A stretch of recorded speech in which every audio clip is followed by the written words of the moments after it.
अस्सलामुअलैकुम बागी ज़ैब तव्हांजी ख़िदमत में हाज़िर आहे। अॼोको वीडियो आहे वीडियो फारियो ते कीअं हलाइजे टिकटॉक ते। वीडियो शुरू करण खां पहिरियां तव्हां सभिनी भाइरनि खां गुज़ारिश आहे त मुंहिंजे चैनल खे सब्सक्राइब कयो ऐं हलो त वीडियो खे स्टार्ट कयूं। ट्रिक नंबर 1 त तव्हां जेके हैशटैग था लॻायो उहे कंहिं कम जा न आहिनि ऐं हैशटैग जेको हाणे स्क्रीन ते आयो आहे तव्हांखे सेम टू सेम इहो ई हणिणो आहे। आख़िर में सिर्फ़ु तव्हांखे पंहिंजी आईडी जो नालो चेंज करिणो आहे, जंहिंजो जेको बि हुजे नालो। सो हिन हैशटैग खे तव्हांखे लाॻीतो हर हिकु वीडियो ते रखिणो आहे सेम टू सेम। जेको ॿियो ऑप्शन आहे यानी कि ॿी ट्रिक उहा इहा आहे त तव्हां जेके टिकटॉक ते वीडियो रखो था कहिड़े टाइम था रखो। वीडियो तव्हांखे तक़रीबन सुबुह जो 9 खां या शाम 6 बजे ते तव्हां रखी सघो था। बहरहाल उन में तव्हां 3 खां 4 वीडियोज़ रखो त बहितरु रहंदो।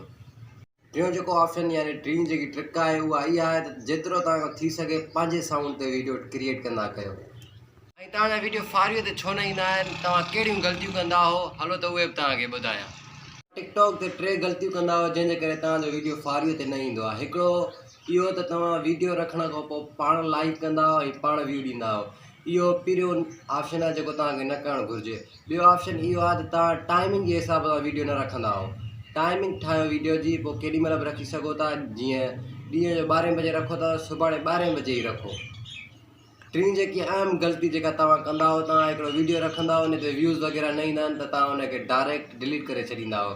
उनखे डिलीट न कंदा कयो, उनखे प्राइवेट करे पोइ तव्हांजी मर्ज़ी आहे डिलीट कयो या न कयो। महिरबानी। ऐं तव्हां सोचींदा हूंदव त हीअ ट्रिक कमु कंदी या न कंदी। बिल्कुलु ज़रूरु कंदी ऐं तव्हां इन हैशटैग खे छॾिणो न आहे, ज़रूरु यूज़ कजो। इंशाअल्लाह हफ़्ते जे अंदरि तव्हांखे रिज़ल्ट मिलंदो। ख़ुदा हाफ़िज़।